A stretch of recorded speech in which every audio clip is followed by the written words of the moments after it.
नमस्कार, आप देख रहे हैं शाइनिंग इंडिया और मैं आपके साथ जितेंद्र शुक्ला। कृषि बिल को लेकर इस समय विरोध जोरों पर है और इसी बिल को लेकर राजनीति भी जोरों पर है और इसी सारे मुद्दे पर किसान जो है वो बहुत ज़्यादा कंफ्यूज है कि आखिर इस देश में चल क्या रहा है। क्या ये बिल हमारे लिए सही है या गलत है, या विपक्ष का जो कहना है कि ये काला कानून है। इसी सारे मामले पर इस समय हमारे साथ चर्चा करने के लिए सीनियर जर्नलिस्ट मनोज वर्मा जी जुड़े हुए हैं। सर से जानेंगे, सर किस तरीके से देख रहे हैं इस बिल को और इस पर चल रही राजनीति को और इसके विरोध को। मनोज जी, आपका बहुत बहुत धन्यवाद हमारे साथ जुड़ने के लिए और समय देने के लिए भी। सर ये जो बिल है इसका अभी भी सरकार इस पर चर्चा कर रही है, कह रही है हम तैयार हैं, जो आप संशोधन चाहते हैं हम करना चाहते हैं, मगर सर एक ही रट कि इस बिल को वापस लीजिए।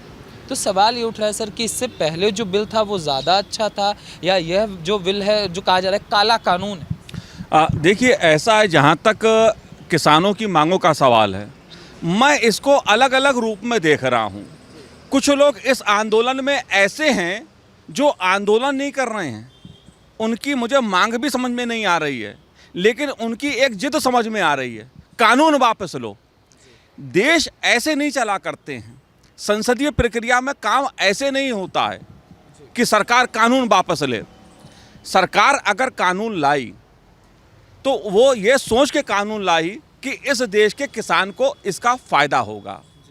हो सकता है किसी एक राज्य के किसान को उसमें बहुत फ़ायदा नज़र नहीं आ रहा हो, लेकिन बाकी देश के किसानों के लिए हो सकता है वो फ़ायदेमंद हो। इसलिए ये कहना कि पूरा कानून वापस ले लिया जाए, मैं उसे उचित नहीं मानता हूँ। ये किसी भी सरकार के लिए और किसी भी व्यवस्था के लिए ये बात उचित नहीं होती है, क्योंकि कानून में कुछ चीज़ें अच्छी हैं। जिस कानून को लोग कह रहे हैं वापस ले लिया जाए, हरियाणा में 1 लाख से अधिक किसानों ने कृषि मंत्रालय को लिख के दिया है साहब कानून वापस नहीं लिया जाए। महाराष्ट्र में जो किसान हैं, एक बड़ा वर्ग किसानों का है, उसने कहा है कि जो सरकार 3 कानून लेके आई थी उसमें कई चीज़ें फ़ायदेमंद हैं, उससे उनको फ़ायदा हो रहा है। मेरा कहना ये है कि बहुत बड़ा हमारा देश है, किसान इस देश का अन्नदाता है और हर राज्य की अलग अलग परिस्थितियां हैं और हर अलग अलग उसकी आवश्यकताएं हैं। तो हम ये नहीं कह सकते कि कानून को वापस ले लिया जाए, और मैं इसको उचित भी नहीं मानता हूं कि कानून को वापस ले लिया जाए। अब बात आती है संशोधन की कि किसानों की कुछ मांग हैं, उसको संशोधन करके सरकार नए सिरे से व्यवस्था करे जिससे उनका भला हो। मोटिव यही है, और मुझे लगता है कि सरकार की भी जो मंशा है वो भी सामने देश और दुनिया की है कि अगर सरकार कई स्तरों पे बातचीत कर रही है, लगातार वार्ता किसान संगठनों और सरकार के बीच हो रही है, तो वो एक सकारात्मक संदेश है, सकारात्मक पहल है कि सरकार किसानों की मांग पर विचार करने के लिए पॉजिटिव ढंग से तैयार है और सुनने को तैयार है। उस पर सरकार फैसला भी करने को तैयार है। लेकिन जब राजनीति इसमें घुस आती है किसी आंदोलन में, तब इस तरह के विवाद पैदा होते हैं। नहीं, पहले कानून वापस लीजिए, ये तरीका नहीं होता है। लोकतंत्र में संवाद ही एक तरीका होता है और लोकतंत्र में अपनी बात मनवाने का भी एक तरीका होता है। ये जिद नहीं होती है कि नहीं पहले कानून वापस लीजिए उसके बाद बात होगी। क्या इस कानून से जो केंद्र सरकार 3 कृषि कानून लेके आई, अगर महाराष्ट्र के किसान को फ़ायदा होता है, हरियाणा में किसानों को अगर फ़ायदा हो रहा है, उत्तर प्रदेश बिहार के किसानों को अगर फ़ायदा हो रहा है, तो सरकार को ये कानून लागू नहीं करना चाहिए। सवाल इस बात का भी है। तो मुझे लगता है कि इस जो 3 कानून हैं उसमें किसानों की जो मांग है, मैं मानता हूं कि किसानों की मांग गैर राजनीतिक है और उन मांगों पर सरकार को विचार करना चाहिए। सरकार कर भी रही है, लेकिन इसमें जो राजनीतिक दल घुस आए हैं, राजनीतिक दलों का नकाब लगा के जो एक्टिविस्ट इसमें घुस आए हैं, वो दरअसल किसानों के इस आंदोलन को गुमराह करने का काम कर रहे हैं, किसानों के इस आंदोलन को बदनाम करने का काम कर रहे हैं और एक अराजकतापूर्ण स्थिति पैदा करने की कोशिश देश में की जा रही है। मगर सर लगातार इसको जो राजनीतिक श्रेय दिया जा रहा है, चाहे कांग्रेस के द्वारा हो, चाहे कम्युनिस्ट पार्टी के द्वारा हो, चाहे अभी आम आदमी पार्टी की जो नौटंकी चली है वो सबने देखा है देश के अंदर, तो सवाल ये उठता है, जहाँ से सांसद है राहुल गांधी वायनाड केरला से, वहाँ पे कभी मंडी व्यवस्था थी ही नहीं और लाया भी नहीं गया।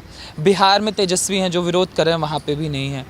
तो अपने राज्य में जहाँ जहाँ ये है वहाँ ये नज़र ही नहीं डालते, और जो मंडी व्यवस्था की चीज़ है वो स्टेट के अंदर आती है, ना कि केंद्र के अंदर। अगर स्टेट चाहे तो इसको ला सकता है, तो क्यों इस पे मतलब इतनी राजनीति हो रही है, और क्यों अपने राज्य को ये देख नहीं रहे? देखो, जहाँ तक 3 कानून की बात है उसमें है क्या मोटे तौर पे, एक तो बात उसमें ये है कॉन्ट्रैक्ट फार्मिंग की बात है। दूसरी बात, मंडियों में जिस तरह का शोषण किसानों का होता था उसमें व्यवस्था ये की गई है किसान को एक बेहतर विकल्प और मिले। सरकार ने मंडी व्यवस्था खत्म तो की नहीं है, सरकार ने जो न्यूनतम मूल्य किसानों को मिलता है वो भी खत्म नहीं किया है, और सरकार इन तीनों ही मुद्दों पर लगातार ये कह रही है खत्म भी नहीं होंगी चीज़ें।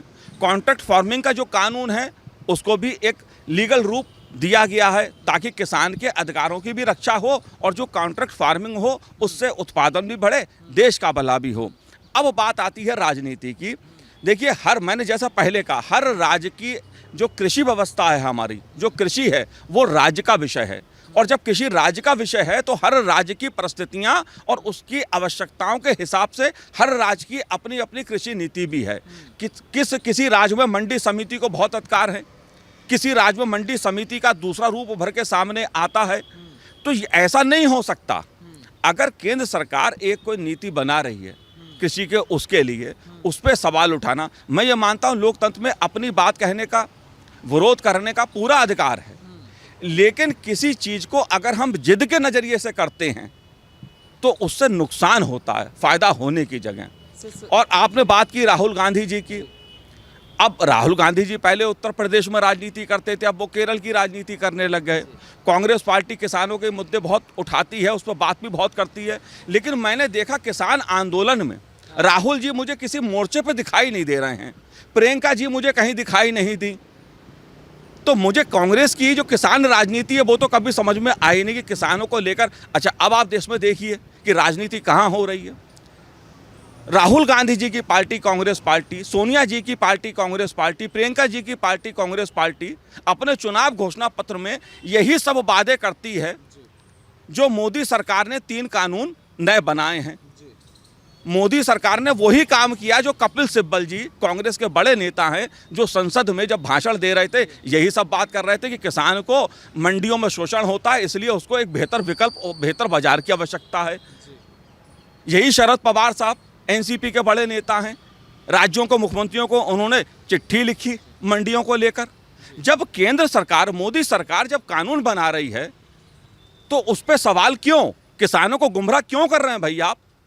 सवाल सबसे बड़ा इस देश के नेताओं से ये पूछा जाना चाहिए। सर यही तो चीज़ है सर कि इस कानून का समर्थन मुख्यमंत्री केजरीवाल भी कहते हैं। जब ये कानून आता है और एकदम से विरोध पे चले जाते हैं, तो ये जो दोहरा पैमाना है और ये दोहरा रवैया है, इसी पे जनता भी जान रही है कि मतलब चल क्या रहा है इस देश में। देखिए, केजरीवाल जी की जहाँ तक राजनीति है वो सब लोग जानते हैं उनकी राजनीति को, वो कैसी राजनीति करते हैं। मैं राजनीति पे बहुत ज़्यादा नहीं बोलूँगा, लेकिन केजरीवाल जी की सरकार को अगर इन कानूनों से इतनी आपत्ति थी तो मैंने पढ़ा भी है, सुना भी है, देख भी रहा हूँ, उन पे आरोप भी लग रहे हैं कि इनमें से एक कानून केजरीवाल सरकार ने पहले लागू कर दिया, संसद से पारित होने के बाद लागू कर दिया। तो क्यों करा केजरीवाल जी ने? केजरीवाल जी अपनी बात तो क्यों नहीं विधानसभा में लाके कानून इसको पारित किया? कई राज्य सरकारों ने इस कानून का विरोध किया, अपने अपने राज्यों की विधानसभाओं में पारित किया। क्या केजरीवाल जी ने दिल्ली विधानसभा में कोई प्रस्ताव पारित करके इसका विरोध किया? देखिए, दोहरी राजनीति इस देश के लोगों को नहीं चाहिए कि आप बोलेंगे कुछ, करेंगे कुछ।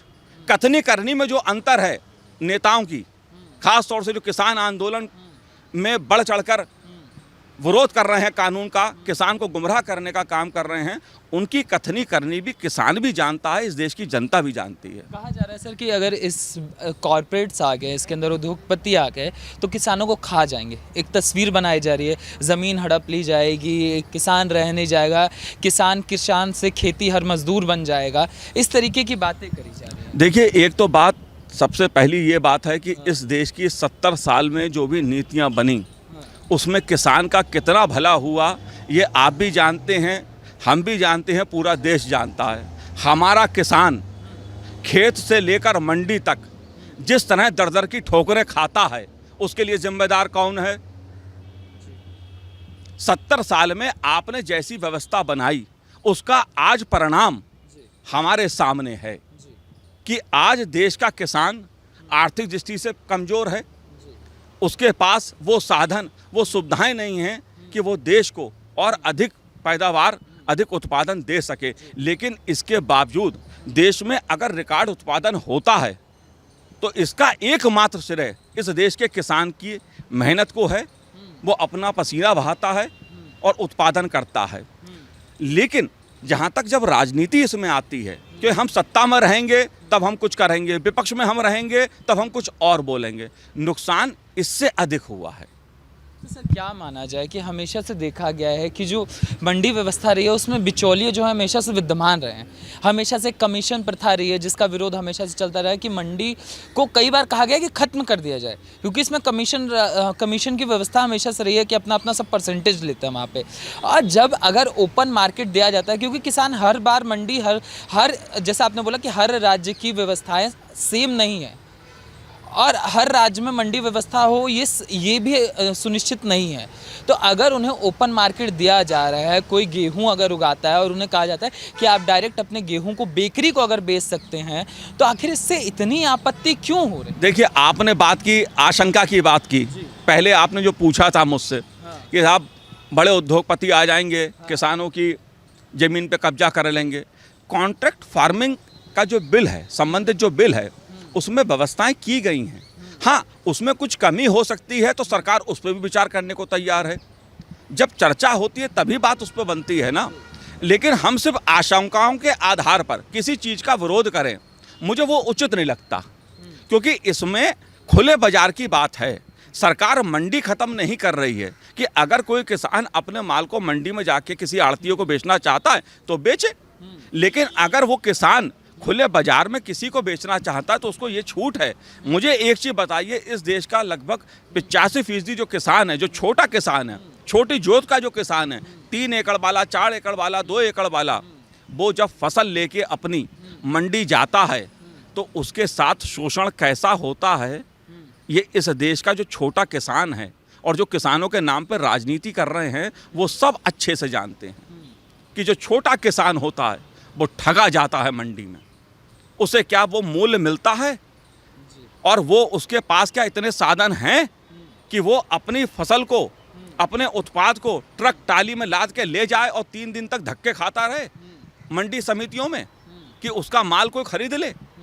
तो मेरा मानना तो ये है कि मंडी समितियों से जितना भला होना चाहिए था किसान का, उतना भला नहीं हुआ। और इसके लिए जिम्मेदार कौन है? अगर मंडी समिति से बाहर 85% इस देश का किसान अपने उत्पाद को बेचता है, इसका जिम्मेदार कौन है? इसीलिए मैंने कहा कि 70 साल में आपने जिस तरह की नीतियां बनाई, उसी के चलते किसान को अच्छा पैसा नहीं मिल पाया, आर्थिक दृष्टि से मजबूत नहीं हो पाया। अभी आपने एक सवाल और मेरे से किया कि उसका जो मूल्य की बात आपने की मुझे, कि उसका उत्पाद को मूल्य नहीं मिल पाता। देखिए, जब खुले बाजार की व्यवस्था होती है तो उसमें हर तरह के लोग होते हैं, हर तरह के प्लेयर होते हैं। हमें मांग भी ऐसी करनी चाहिए जो व्यवहारिक हो, अव्यवहारिक मांग नहीं करनी चाहिए। अभी भी आप देखिए FCI कितने प्रतिशत खरीद देश में कर पाता है। अलग अलग आंकड़े देखें तो कोई 6% कहता है, कोई 10% कहता है। यानी 90% जो हमारा उत्पाद है, किसान की जो पैदावार है, वो खुले बाजार में ही बिकती है और उसको दूसरे जो बिजनेसमैन हैं, चाहे वो छोटे बड़े हों, वही खरीदते हैं। तो मुझे लगता है कि न्यूनतम समर्थन मूल्य की गारंटी वाली बात हो, उस पर चर्चा हो, किसान के हितों की रक्षा हो, लेकिन उसमें बात व्यवहारिक हो। अव्यवहारिक बात से किसी का भला नहीं होगा, ना किसान का भला होगा, ना देश का भला होगा। हाँ, राजनीतिक दल अपनी राजनीति जरूर कर लेंगे।